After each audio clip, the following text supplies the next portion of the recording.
कुल्फी आणि उन्हाळा. खरं तर कुल्फी आजकाल 12ही महिने खाल्ल्या जाते, पण ठेलेवाल्यांसारखी मस्त दाणेदार मलाईदार कुल्फी तेही घरी अगदी कमी वेळेत बनवायची असेल तर हा व्हिडिओ शेवटपर्यंत नक्की बघा. यात आपण कुठलंही कॉर्नस्टार्च, दूध पावडर, कस्टर्ड पावडर किंवा क्रीम वापरणार नाही, त्यामुळे ही अतिशय हेल्दी होणार आहे. लहानांपासून मोठ्यापर्यंत सगळे आवडीने खाऊ शकतील अशी टेस्टी बनणार आहे. तरीही तुम्ही अजूनपर्यंत कुल्फी बनवली नसेल तर आजच बनवायला घ्या.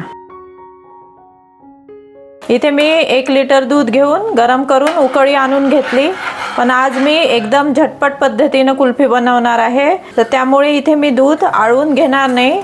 यात मी एक पदार्थ वापरणार आहे लवकर घट्ट बनण्यासाठी. तर आता बघा, मी इथे 10 मिनिट दूध उकळून घेतलंय. आज मी इथे खोवा टाकणार आहे, त्यामुळे काय होणार की आपल्याला दूध आटवायला वेळ लागणार नाही आणि आपली कुल्फी झटपट बनणार. आपल्याला याला फोडून वगैरे घ्यायची गरज नाही, कारण दूध हे गरम असतं, त्यामुळे तो लवकर वितळला जातो त्यात. हे बघा, खोवा टाकल्यावरती अगदी 5 मिनिटात आपलं दूध एकदम घट्टसर झालंय. आता यात मी अजून चविष्ट कुल्फी बनवण्यासाठी 5 बदाम घेतले, ते रात्रभर भिजत टाकून साल काढून त्याची पेस्ट करून घेतली आहे आणि आता ती पेस्ट यात टाकते 2 चम्मच.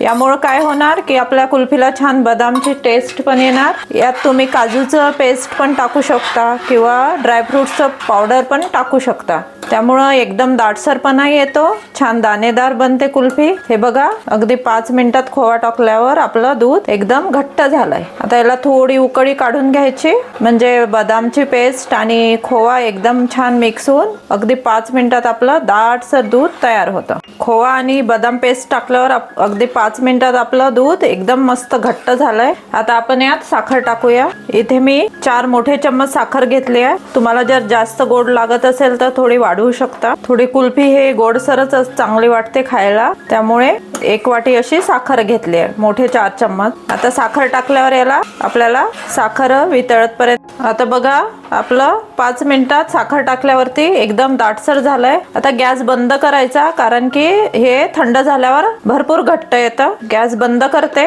याला जास्त वेळ लागत नाही. आता मी वेलची पूड टाकते. वेलची अशी क्रश करून टाकली, पावडर नाही टाकली, यामुळे छान चव येते आणि फ्लेवर पण येतो. आणि थोडे ड्रायफ्रुट्स, हे ऑप्शनल आहे. तुम्हाला जर प्लेन आवडत असेल कुल्फी, नाही टाकले तरी चालते, पण थोडे ड्रायफ्रुट्स टाकले की छान चव येते.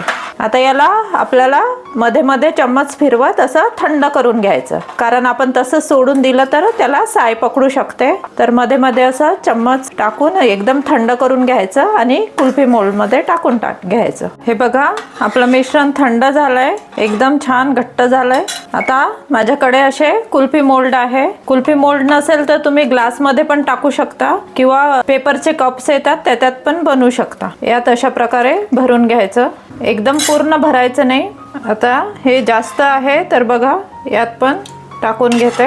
हे बघा, आता आपण कुल्फी मोल्ड भरून घेतले. आता याला असे झाकण आहे आणि स्टिक पण आहे, ते असे पॅक करून घ्यायचे. यामुळे अजिबात बर्फ बनत नाही आणि एकदम मस्त अशी आपली कुल्फी बनवून तयार होते. अशा प्रकारे बघा, माझे मोल्ड भरून तयार आहे. आता आपल्याला याला डीप फ्रीजर मध्ये ठेवायचं आहे. 6 किंवा 8 तास ठेवायचं, तर आपली कुल्फी खायसाठी तयार आहे. तर हे बघा, 6 तास मी फ्रीजर मध्ये ठेवलेलं. आता आपला कुल्फी मस्त सेट झालाय, तुम्ही ते बघू शकता. आता आपण याला काढून घेऊया. काढायसाठी आपल्याला थोडं पाणी घ्यावं लागेल आणि त्यात ठेवायचं, म्हणजे पटकन निघल्या जाते. यात असं टाकून ठेवायची, 1-2 मिनिटं ठेवायची, एक तर निघून जाते. पण आपलं नॉर्मल पाणी घ्यायचं, त्यामुळे कुल्फी सुटायला लवकर मदत होते. तर हे बघा, अशा प्रकारे आपली एकदम क्रीमी मस्त अशी कुल्फी तयार झाली. तर बघा, अशा प्रकारे मी हे आपण कुल्फ्या काढून घेतल्या. अशा प्रकारे आपल्या मस्त गाड्यावर मिळते तशा खोवा कुल्फी तयार झाली. ही रेसिपी तुम्हाला कशी वाटली मला नक्की कमेंट करून कळवा. आवडली असेल तर आता उन्हाळा सुरू आहे, तर नक्की करून बघा. अशाच नवीन नवीन रेसिपी घेऊन भेटूया पुढल्या आठवड्यात. धन्यवाद.